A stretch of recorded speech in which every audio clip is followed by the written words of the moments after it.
guys, this is Via. Welcome to the second episode of the Audience of One podcast. Today I'm here with Kathryn Couch, and she's one of my teammates for track, and she's also majoring in chemistry, and she does a lot. So today we're going to talk about a little bit of her story, a little bit of her life, and her journey with God and with sports. So Kathryn, welcome to the podcast. Glad to be here. So, the first thing that I want to ask is, have you ever had like any other experiences with sports before track and before high school or anything like that? Oh my goodness, yes. So I did a lot of sports in high school and in middle school. I really started out with basketball actually, because where I'm from, that is the sport to do. So I did basketball for a really long time, and then after basketball, I tried did archery and I did golf. Gosh, everything. I didn't know about archery. I knew about golf. Yeah. They were fun and they were different. And then in 6th grade was when I started my whole track experience, and that's kind of been the big thing. Mm-hmm.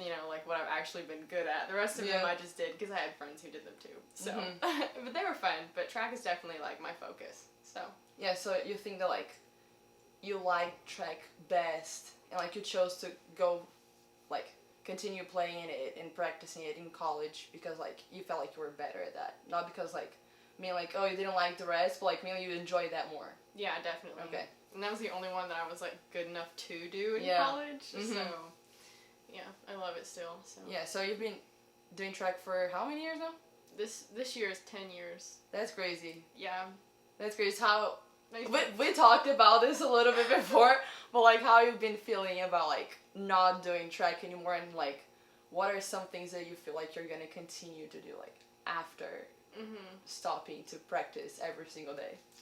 Well, I mean, I'm definitely gonna miss being around people every day, and my teammates and stuff and my coaches. It's probably gonna be the number one thing that I miss. The next thing is just how I'm the type of person where you have to force me to work out, or I'm not gonna do it. So I'm gonna miss having someone to push me to actually go and do things and work out. But I do plan to try to continue that on my own. Mm-hmm. I don't know how long that's gonna last. True. We're gonna attempt.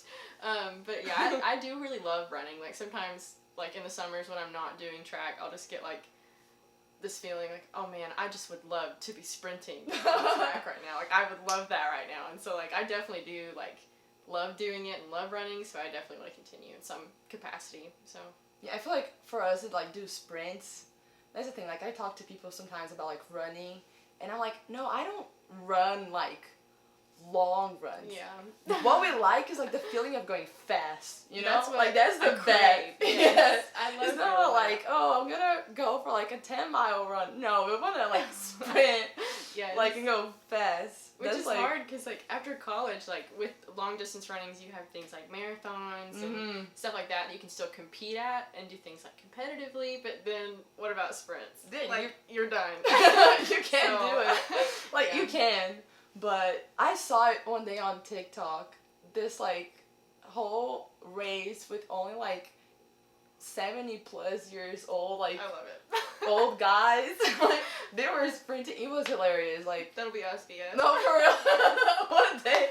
Yes. One day will be us. So before sports, have you ever done any other activities, or it was on basketball was the first thing? I did what's called speech and debate for a long time. Oh, so it was that is cool. Basically public speaking for competition. So it was fun. I used to do academics, basically where you were just a big nerd who would go to class, do trivia kind of deals. So I did that too. And your journey with God started when? So I grew up in a Christian household. Both of my parents were Christian, and even when I was a baby, they were always oh, God made these little toes, and they would always talk to me about the Lord. But it really wasn't until I was 4 or 5, and I was sitting on my steps at home, and I had been taught the gospel and about how Jesus came and died for my sin, and that I was sinful, that I was not going to be able to spend eternity with Jesus, and I was going to go to hell if I didn't accept Christ. And so I was oh, Jesus, come into my heart. And so that was when I got saved. But I don't think that I was actually saved at that point. So it wasn't until like many years later, I started trying to do like what I always like to call like the Christian checklist, where you're just trying to be like a good person and like, you know, what everybody expects from someone who calls himself a Christian, to like not gossip about people, not curse, not lie, not do all this crazy stuff. And of course, like I would fail, but I was still just trying to keep a checklist of things. And I just never really felt like fulfilled with that, and you know, it was always just striving, and it was exhausting. It is. Yeah, it's not easy, and I don't think that I had the spirit to help me during that time either. So that was difficult for me. And then I went to a summer camp, and there was this girl, her name was Becca, and she was talking, and she said during her testimony, when she was telling about how she had accepted Jesus into her heart and how she had become a Christian, she was like having a similar story to mine. And she said, whenever I got saved, I did it because I didn't want to go to hell. And she said, now I'm saved because I realized that Christ is the only answer and my only hope, and I love him. That's good. And so I was like, what is she talking about? I've never heard something like that. I was like, that's crazy. And so then I started thinking about it, and I was like, I'm not saved. And so then I was like, you know, I got saved the night after I heard that. And then I started realizing that like this Christian checklist was nothing more than just me trying to like it says in the Bible that our good works apart from Christ are filthy rags. Like they're not really worth anything. And you know, I had all these filthy rags that I just kept trying to make clean, and I just couldn't do it. And so then I realized that like this was a lot easier when I was doing this out of love and not out of obligation and striving. So then that's where I am today. I love the Lord, and I try to follow him the best I can every day. And I still try to do all those things. Like I try to be someone who is kind to others, who, you know, loves other people and, you know, tries to speak in a way that's holy, but it's not because I have to, it's because I love God and I want to please him. So that's kind of where I'm at. That's good.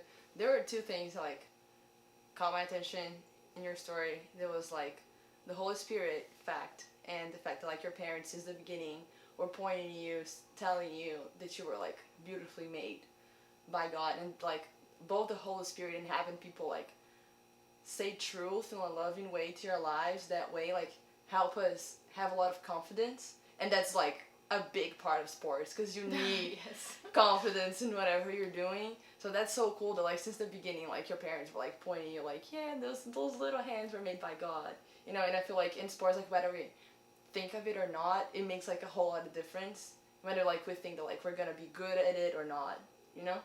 So that is cool. And something else that I want to ask is, how do you prioritize your time with God, being an athlete and a student and doing a whole lot of things at the same time? Because Kathryn is also married, so she has the wife role as well. So those are like three big roles that you go through every single day. So how does like your week kind of look like? So I kind of established this my freshman year of college, because like when I was in high school, it was easy to just like get up like a half an hour before school started and, you know, spend some time with the Lord and in prayer. But then I got to college, and it was like your day starts like as soon as you wake up, and you have 50,000 things to do every single minute of the day, and like you have to be a good time manager. So my freshman and sophomore year, I just kept trying to be like, oh, I have to add my devotional time somewhere in my schedule because I just have to manage it like this. Like I just have to get that done. I have to get this done too. And then I would just stress myself out. And it wasn't until last year that God was like, I don't want to be just another thing on your list that you have to do. That's like, good. I want it to be something that you desire to do. I want you to want to come to me and meet with me in the mornings. And so, you know, I'm a great time manager. I got a lot on my plate, but I didn't want God to just be another plate that I was trying to hold up. I wanted him to be the reason behind everything else that I'm doing. So, you know, it does help me whenever I first wake up to sit down in prayer and to sit down with like my Bible and read and study. Charles Spurgeon said something one time that's always stuck with me, and he said, the first person that you want to talk to during the day, before your day even starts, why not go meet with the Lord first? Yes. Like before you talk to anybody else. And so that's kind of been like what I've tried to do, because like what a better way to show him that he's like the number one in my life, you know what I mean? So It is really hard, though, because some days you just wake up and you're exhausted from You're like, the track meet the night before, or you're just feeling like, oh man, if I could just get this extra half hour of sleep before all this stuff I have to do today. But then, like, if I have my day starting at 5 a.m. and I have an appointment, something to do at 5 a.m., then why am I not getting up at like 4 to read my Bible? Because I'm going to need the Lord throughout the day. True. You know? So, yeah, I've definitely decided that this is my priority, is spending time with the Lord. And just to like make sure that I keep that. So, yeah. I feel like, obviously, this might sound bad, but whenever I don't have my time with the Lord first thing in the morning, like, the day just doesn't go well. Yes. Like, at all. And obviously, like, we can still have time with Him, like, throughout any time of the day. Like, it's not like, oh, the morning has to be the time that I have my quiet time with the Lord. But it does make a whole lot of difference. And, like, I hate saying this to people in a way because I don't want people to feel like, yeah, just doing that because it makes me feel good, or like, oh, I'm gonna do this because my day's gonna be good this way. But no, because like your whole like mind and your whole day is focused on like the right thing when you do it like first thing in the morning. So it makes a whole lot of difference.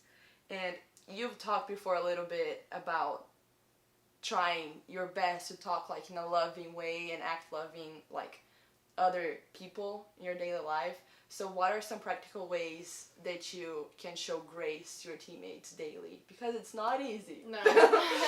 So, you know, there were definitely days over the last 4 years where I had, you know, really, really, really bad days. I had awful stuff happen to me, and like just so much is on my plate and on my mind, and I'm just irritated so bad. So our practice is usually like at the end of the day from like 3. Yeah. So by the time I get to practice, I am done with the world. I am so irritated at everybody and everything, and I just want to be at home in my bed and not talking to anybody. But then, you know, like, then I realized this is not about me.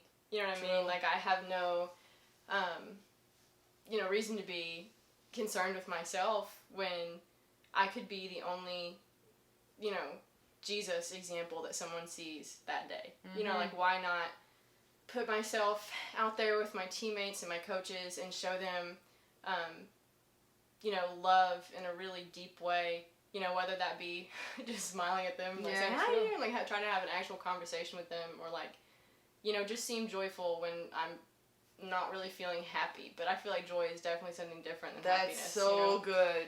So, you know, and that's definitely from the Spirit and from the Lord, is that, like, my joy doesn't come from my circumstances. So in those days, that's when I really have to draw strength from the Lord to be able to be loving on my teammates, especially when, like, let's all be honest, sometimes we really get on each other's nerves, all of us. So, I mean, like, you know, you're together for half a year, all of us, all the time, every single weekend, every single day we see each other, and we spend every single day most of our day together. So, like, of course we're gonna get on each other's nerves, but, like, if I'm around others that much, I should be having a really big impact for Christ if I'm around, like, our teammates as much as I am. So I'm just trying to be, like, loving and gentle, and also, like, kingdom-minded the entire time while I'm with, like, my teammates and with the team. Just remembering that it's not about me, and that what I'm doing here is an opportunity from the Lord. It's a gift from the Lord that I get to have these conversations with our teammates, and I get to be around people that may not know God, you know, may not know the gospel. So, you know, trying to make Jesus seem attractive to them. That's good. And, like, nowadays, living for God is not attractive at all. People look at it like, oh, it's a bunch of rules, and, like, you guys don't have fun. Like, I'm having the most fun of my life with Jesus. Yes. Like, and that's something that always gets me, is the, like, oh, you don't drink, oh, you don't do this, oh, you just follow a bunch of rules. Like, what we believe in is not a set of rules. Like, that's a religion. We do not follow a religion. Like, this is not my life. Like, if I had just a set of rules, I would fail at every single one of them, and then I would give up, and I'd be like, this is too hard. Like, I'm not the type of person who could follow a religion. Yeah. That is not what I have. So, I definitely, like, you know this, we have a relationship to where, like, the striving is gone, you know, where we don't have to keep this whole list of rules, because if we did, we'd fail them. You know, like, we are given grace and an opportunity to know God, not because of anything that we've done. You know, it's entirely from Him. So. Yeah. And how can you authentically, this word is hard, authentically give God the glory and not yourself? Because I talked about this on the previous episode, that for me it was a struggle through like many years to authentically be able to go and give God the glory. And obviously not perfect. Every single day it's like a choice. But what are some ways that you feel like you do it and you feel like you do it well?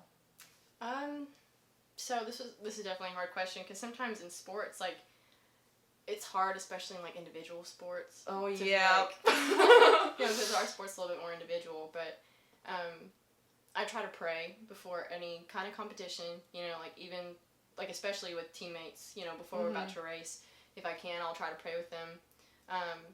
And also saying, like, after the race, like, glory to God, like, post on Instagram, like, glory to God alone, like, he's the reason why I have this opportunity, know.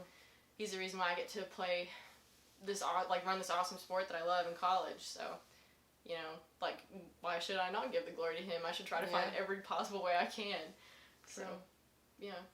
Yeah, I feel like most of the races that I've run, like, that we've had, like, a prayer time before were, like, the most fun ones to race. Not about, like, results or anything, but they made it fun because, like, there was no pressure anymore. Obviously, I do too. I pray every single, like, time before the race, but I feel like we should, like, start applying this, like, oh, we're all running the 400 this weekend, for example. Let's just, like, all, like, pray together before the race. We're not, like, racing together most of the time, but still, like, I feel like it makes it more fun.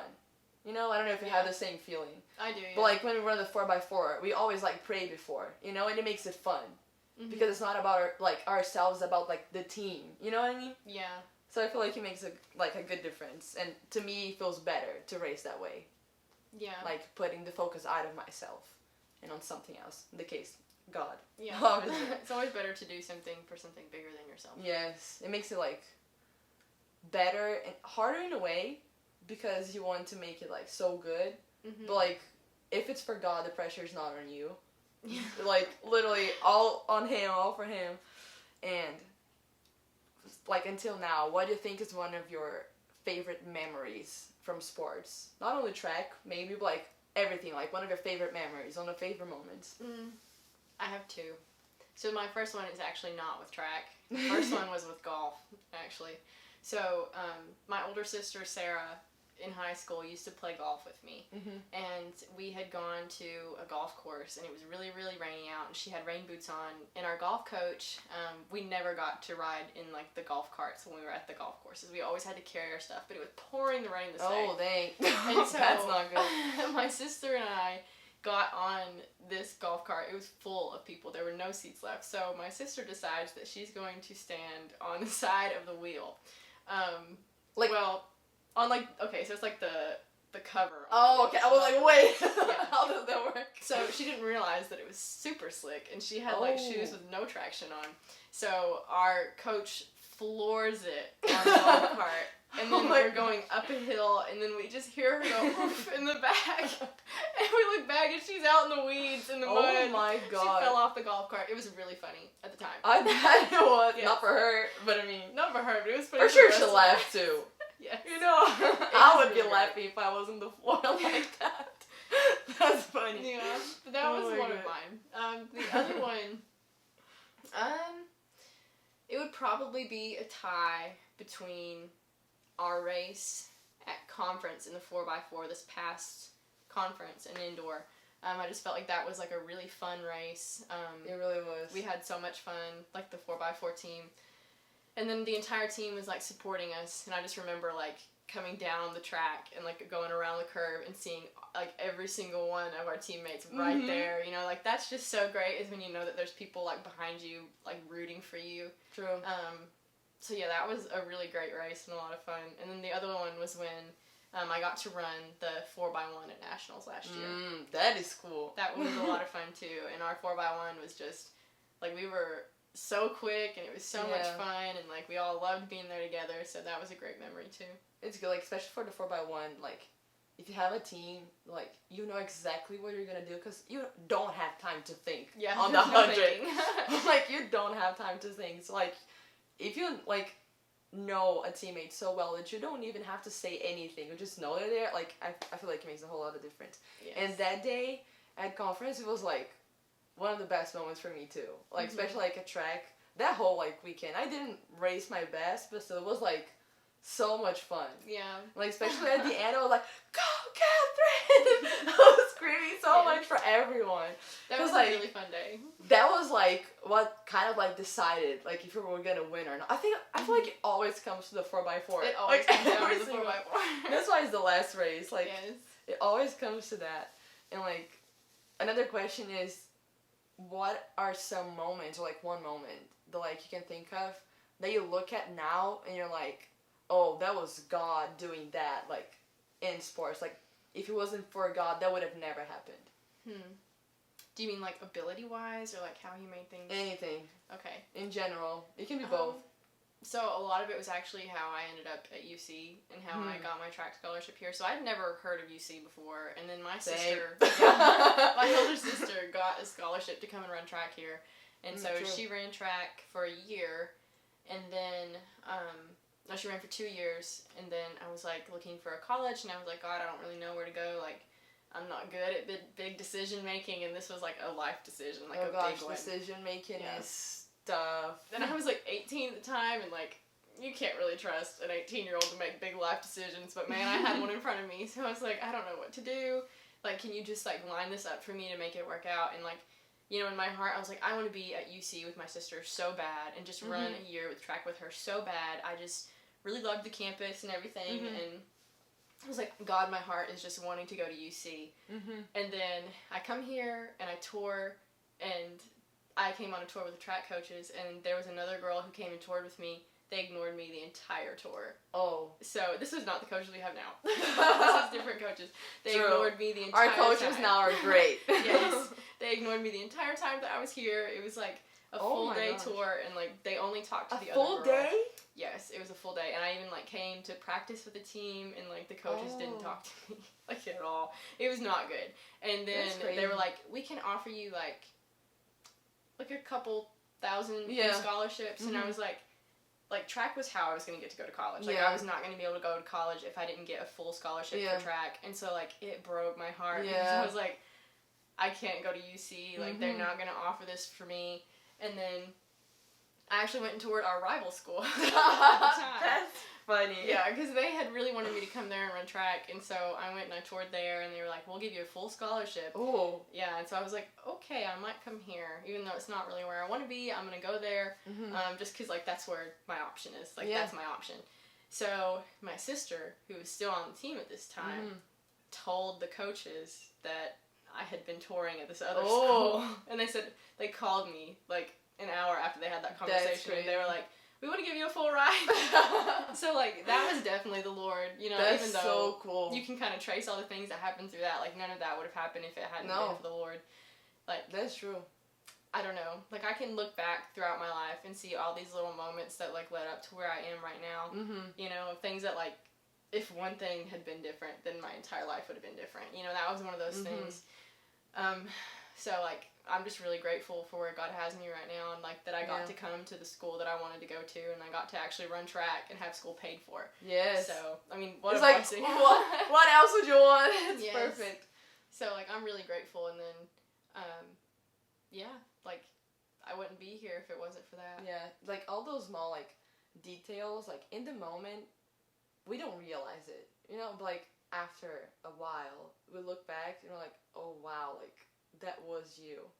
And, like, something that I really try to practice every time that, like, I'm walking around, because I walk all the time, I don't have a car, so every time that I'm walking around campus, I try to just, like, look around and be like, God, thank you so much for this, because I never want to be, like, walking around here like it's normal, you know, because this is not normal. Like, we're literally going to college, and I'm literally going to college in another country, you know? Yeah. So, like, I look around and I try to be, like, as thankful as I can. Obviously, I don't do it every single day. I forget.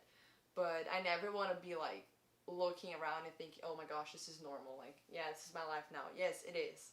But it's not because of me, it's because of him. Like this past week, whenever we had like our team meeting for track, like our coach sat us all down and he like you know this, but I'm gonna tell you for yeah. but he said like everybody close your eyes and bow your heads and just sit here for a second. And so we were like, what is going on? I know. Like every time he does that, I'm like, what is you it never gonna know be what's now? gonna happen. So we just close our eyes and we sit there and he was like, be still. You know, and he started quoting you know, that verse that's like, you know, be still and know that I am God. And I was like this week has been insane for me. Like I have had, you know, I have a lot on my plate. Like I had so much on my plate. There were so many different plates that I was trying to hold up. And then like I came to that meeting and I was like, I have so much else to do right now. Like I have to go do this and this and this. This meeting needs to hurry up so I can get out of here. And like I had so much. And then he said, be still. And I was like, Kathryn, you have 4 weeks of college left. You know, and in that moment, I was like, it's crazy. God has blessed you so much over the past 4 years here, and he has given you so much opportunity with this sport.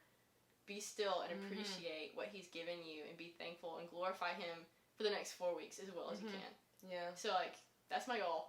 Yeah. You know? And God very much opened my eyes to be still and just enjoy, number one, enjoy the Lord for the next little bit and just kind of focus on him and also be really thankful and grateful as I walk around this campus for like some of the last times that I've been to. I don't want to think about that. Yeah. But just to be really thankful for where I am right now in life. Yeah. Yeah, I can't even like imagine me last year of college, like, because it's literally next year. So my last year, I'll be like, because I remember last year when it was like around this time, I got so emotional because I was almost halfway done, and it was my first year here, because freshman year I wasn't here because of COVID. So around this time, I was thinking like some of my friends were seniors, so like I was like, oh no, like I'm never gonna see them again. Because like, obviously I saw them again, but like still, you know, like they're not gonna be here anymore. And like my first year is gone, and it's my second year, so like I have almost like all my college experience gone. So I can't imagine like it being real. So I don't know. I don't feel like I'm a senior. Like it's really only been the last month that I've been like, oh crap, I don't have a lot of time left. It's like, real. Yeah. Yeah, and what is something that you feel like God has taught you through sports that you can take like for the rest of your life?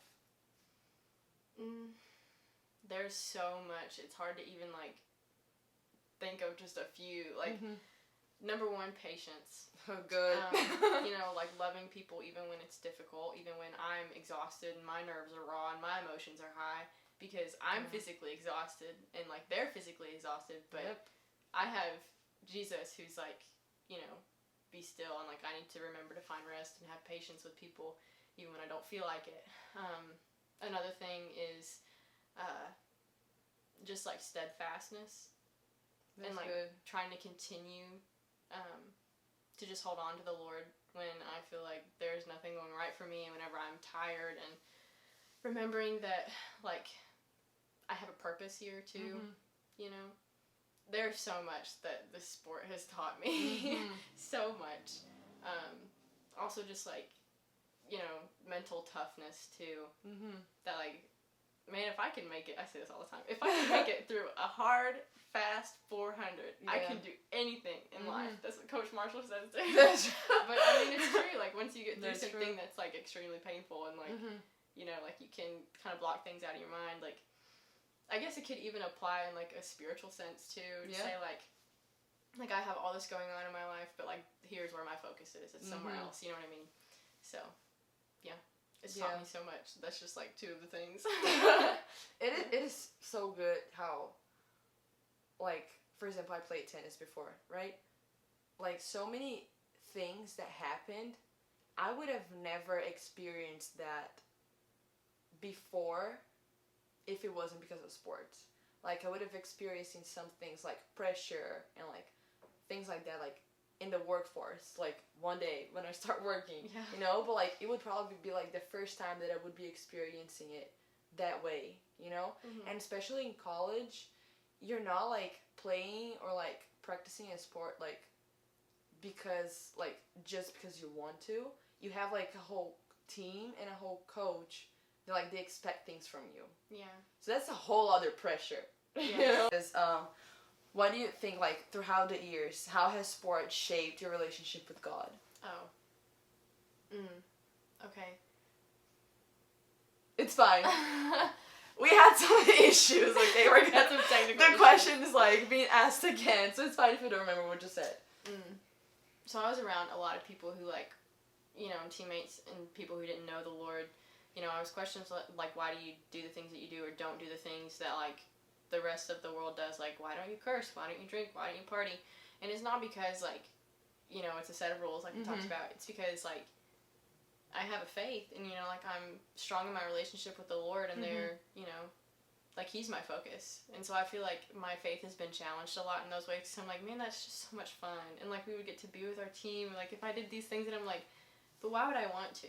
Like, the Lord is so much better than any of those things. And, like, He is where my, like, you know, my heart lies. Like, that's where what I want to do and how I want to please Him. And, like, you know, sometimes these things, like, come up and you're just like, you know, why am I doing this? Why do I follow the Lord when I could do other things? Like, you really have to start questioning, like, True. Is there a reason why I'm living like this? You know, and I think that questions like that really do, you know, make your faith really firm because you actually sit there and think about it. Like, and it always comes back to love.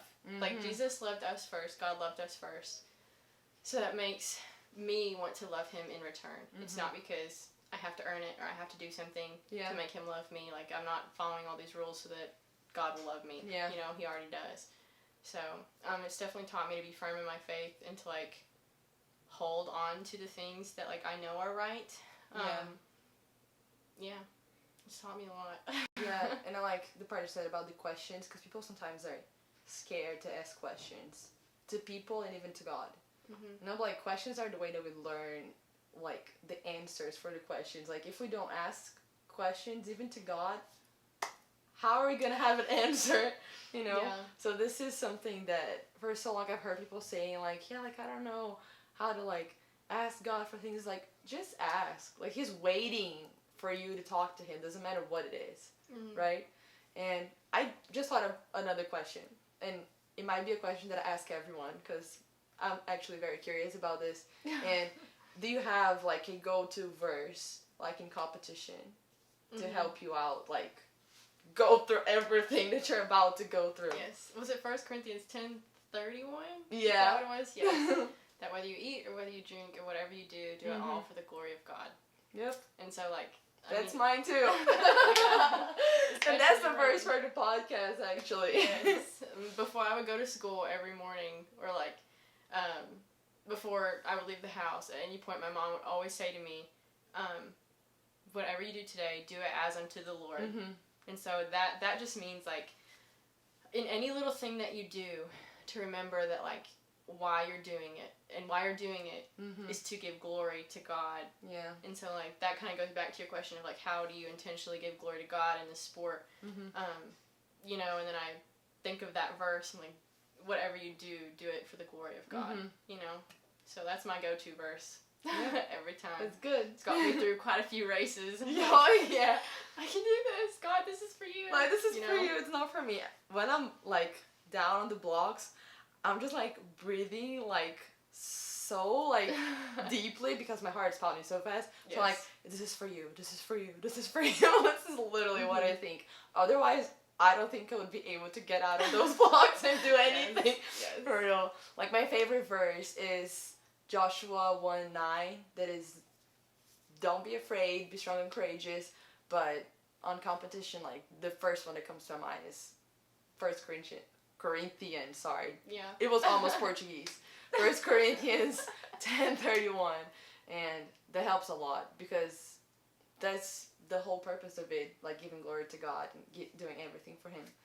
So, this is the end of the podcast. Thank you for being here. Thanks for having me. I got to. And I hope you guys enjoyed, and I hope you can be blessed by it. See you on the next one. Bye.